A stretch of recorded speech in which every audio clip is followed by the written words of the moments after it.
Hey everyone, welcome back to the channel. In today's video, I'm going to show you how you can enable or disable read receipts so you can control whether people know when you read their messages or not.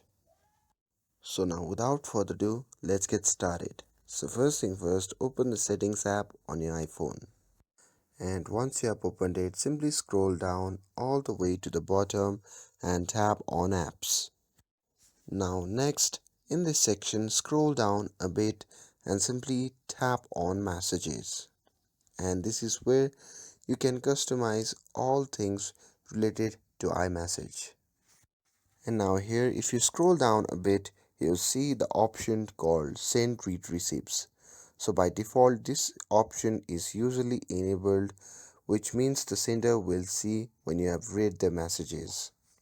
So, but in the case if it isn't enabled, you can simply tap on it to toggle on and tap on it again to disable the read receipts options on iPhone.